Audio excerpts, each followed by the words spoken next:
जय हिंद छात्रों, आपके अपने चैनल टारगेट एजुकेशन में आप लोगों का हार्दिक स्वागत है।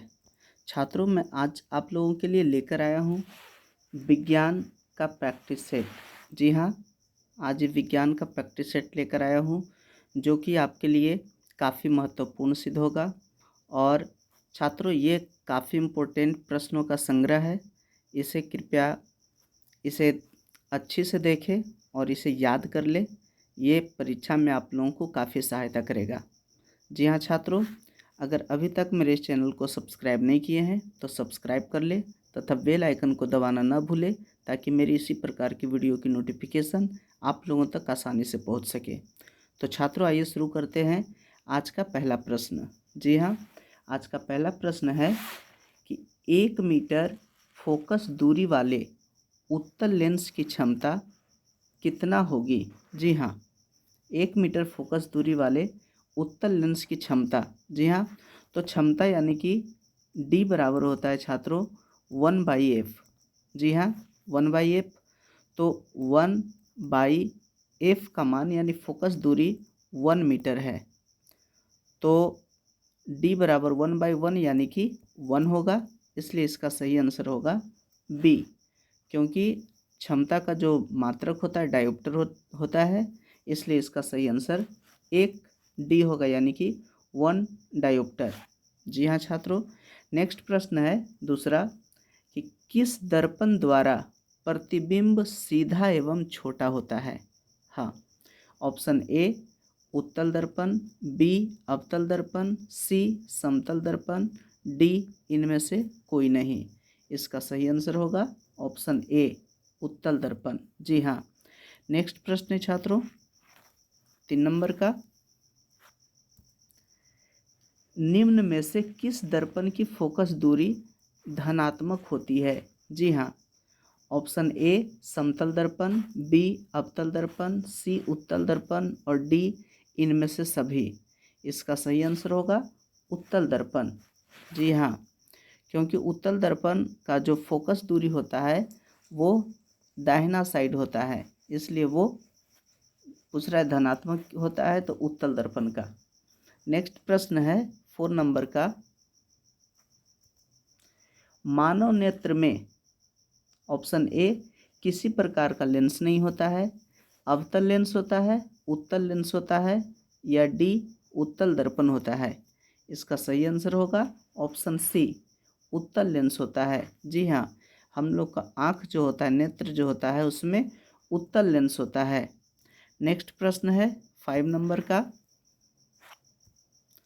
स्पेक्ट्रम में किस रंग की किरण का झुकाव कम होता है। जी हाँ, स्पेक्ट्रम में किसका कम होता है।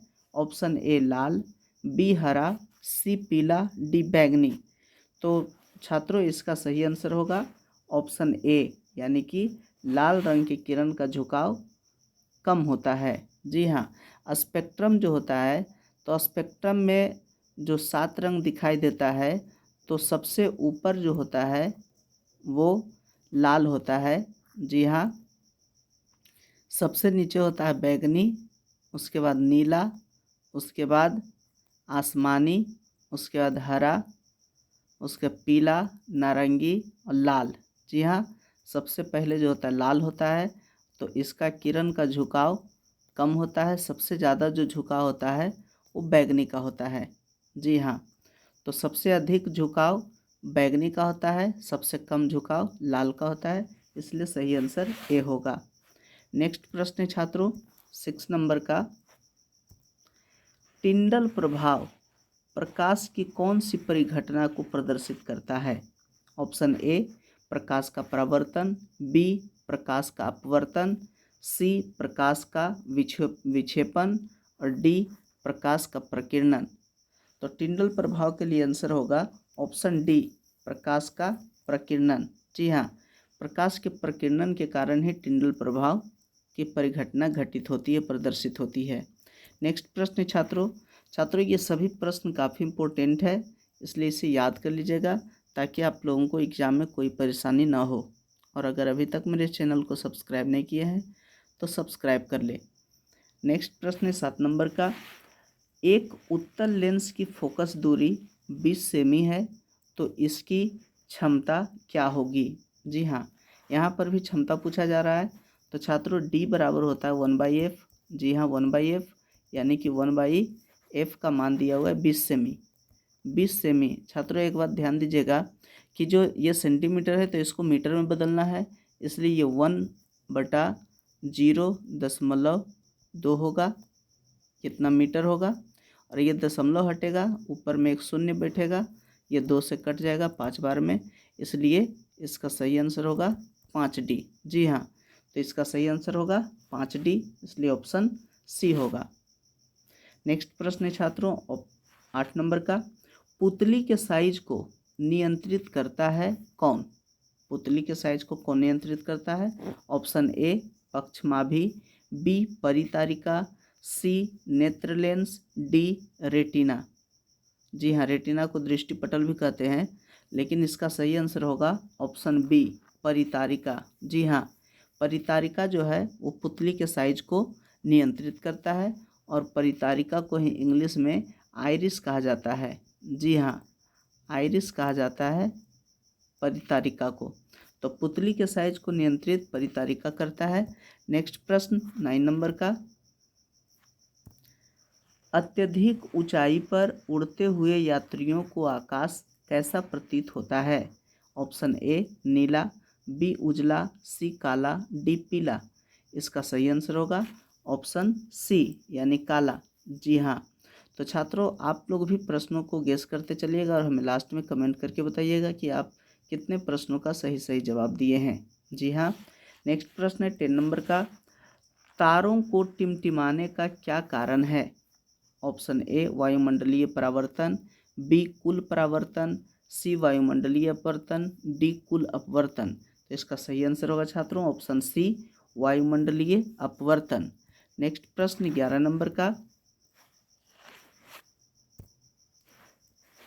माइकल फैराडे थे एक प्रसिद्ध क्या थे। ऑप्शन ए खगोल शास्त्री, बी भौतिक शास्त्री, सी रसायन शास्त्री, डी भू वैज्ञानिक।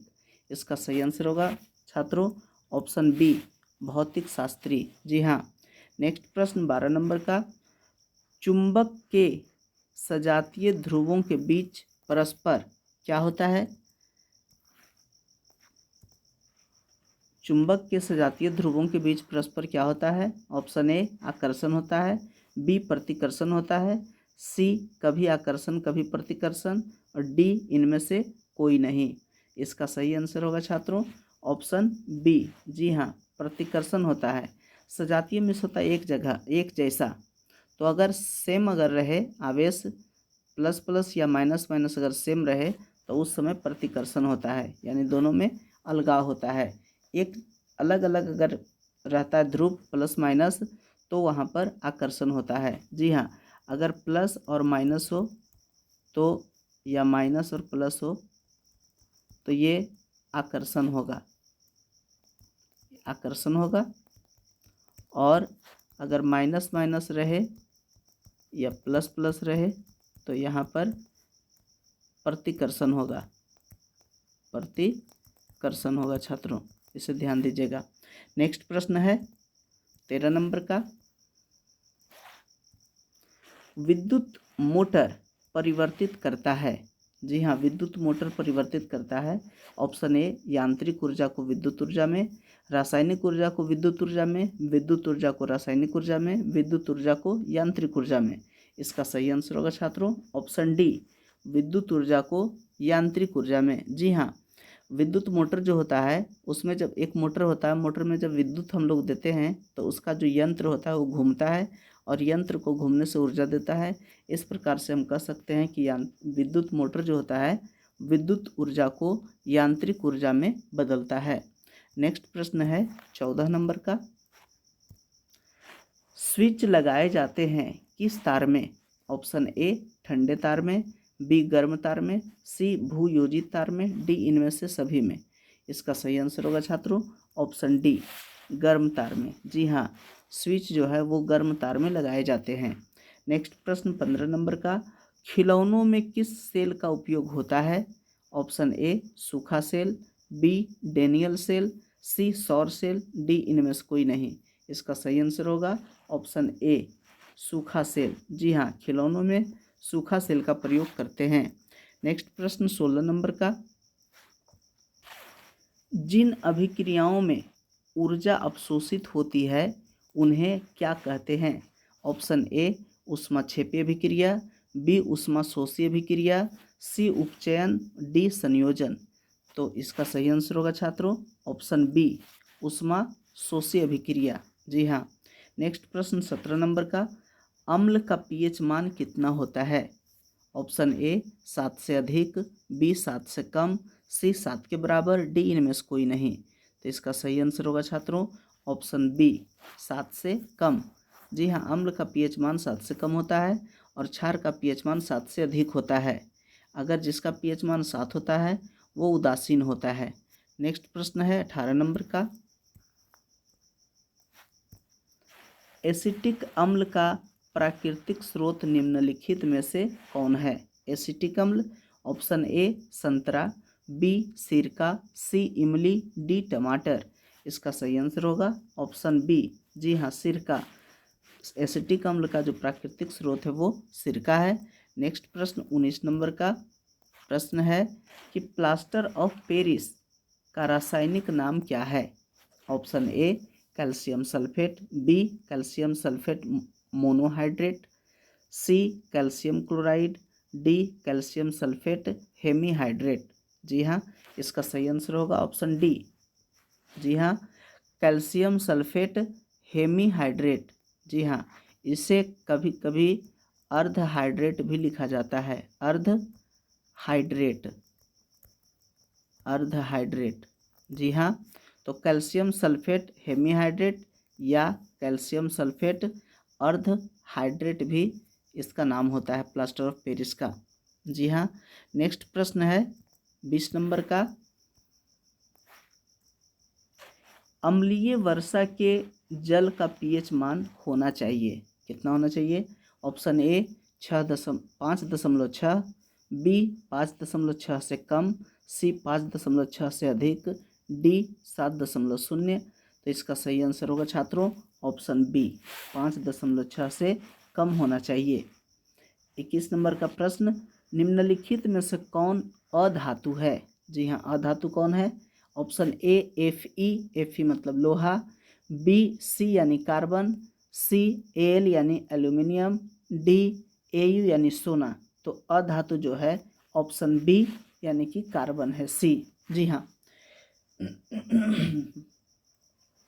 22 नंबर का प्रश्न, निम्नलिखित में से कौन सबसे अधिक अभिक्रियाशील धातु है? जी हाँ, सबसे अधिक अभिक्रियाशील option A manganese, B calcium, C Na यानी सोडियम, डी के यानी कि पोटेशियम। इसका सही आंसर होगा छात्रों ऑप्शन डी यानी ये पोटेशियम जो है, यहाँ मैग्नीशियम और कैल्शियम और सोडियम से अधिक अभिक्रियाशील पोटेशियम है। नेक्स्ट प्रश्न 23 नंबर का, निम्नलिखित में से किस धातु को किरोसिन तेल में डुबोकर रखते हैं?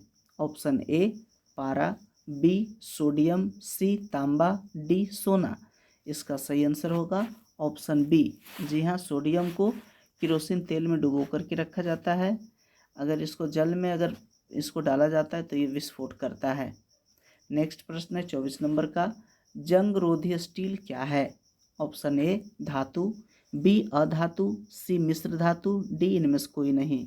तो इसका सही आंसर होगा छात्रों ऑप्शन सी मिश्र धातु। जी हाँ। नेक्स्ट प्रश्न है 25 नंबर का, पीत रस कहाँ से स्रावित होता है? ऑप्शन ए अग्नाशय से, बी छोटी आंत से, सी यकृत से, डी इनमें से कोई नहीं। इसका सही आंसर होगा छात्रों ऑप्शन सी यकृत से। जी हाँ, पीत रस जो है यकृत से स्रावित होता है। नेक्स्ट प्रश्न है 26 नंबर का, पादप में जाइलम उत्तरदायी होता है। जाइलम किस लिए उत्तरदायी होता है? ऑप्शन ए जल का वहन, बी भोजन का वहन, सी अमीनो अम्ल का वहन और डी ऑक्सीजन का वहन। तो इसका सही आंसर होगा छात्रों ऑप्शन ए जल का वहन। जी हाँ, जाइलम जो है जल का वहन करता है। नेक्स्ट प्रश्न 27 नंबर का, प्रकाश संश्लेषण की क्रिया होती है, प्रकाश संश्लेषण की क्रिया होती है किसमें होती है? ऑप्शन ए कवकों में, बी जंतुओं में, सी हरे पौधों में, डी परजीवियों में। इसका सही आंसर होगा छात्रों ऑप्शन सी यानी हरे पौधों में। नेक्स्ट प्रश्न 28 नंबर का, रक्त में शर्करा का स्तर नियंत्रित करता है, कौन करता है? Option A relaxin, B progesterone, C estrogen, D insulin. इसका सही आंसर होगा छात्रों ऑप्शन डी इंसुलिन। जी हाँ, रक्त में शर्करा को इंसुलिन है जो नियंत्रित करता है। नेक्स्ट प्रश्न 29 नंबर का, दो न्यूरॉनों के संपर्क बिंदु को क्या कहते हैं? जी हाँ, दो न्यूरॉनों के संपर्क बिंदु को क्या कहते हैं? ऑप्शन ए ध्रुमिका, बी सिनेप्टिक दरार, सी एक्सॉन, डी आवेग। इसका सही आंसर होगा ऑप्शन बी। जी हाँ, सिनेप्टिक दरार, इसी को सिनेप्स भी कहा जाता है। जी हाँ, आज का लास्ट क्वेश्चन 30 नंबर का, स्त्रियों में लिंग गुणसूत्र होते हैं। Option A XX, B XY, C दोनों और डी इनमें से कोई नहीं। तो छात्रों इसका सही आंसर होगा ऑप्शन ए। जी हाँ, XX। स्त्रियों में XX गुणसूत्र पाया जाता है और पुरुषों में XY दोनों पाया जाता है। तो छात्रों आप लोग हमें कमेंट करके ज़रूर बताइएगा कि ये 30 में से आप लोग कितने प्रश्नों का सही सही उत्तर दिए। और छात्रों अब टाइम बहुत कम है, इसलिए समय को बर्बाद न करते हुए परीक्षा में मन लगा के लगे रहिए। और अगर अभी तक मेरे इस चैनल को सब्सक्राइब नहीं किए हैं तो सब्सक्राइब कर लें और बेल आइकन को दबाना न भूलें, ताकि मेरी इसी प्रकार की वीडियो आप तक आसानी से पहुंच सके। अगर वीडियो अच्छा लगा हो तो लाइक, शेयर तथा कमेंट ज़रूर करें। वीडियो देखने के लिए धन्यवाद।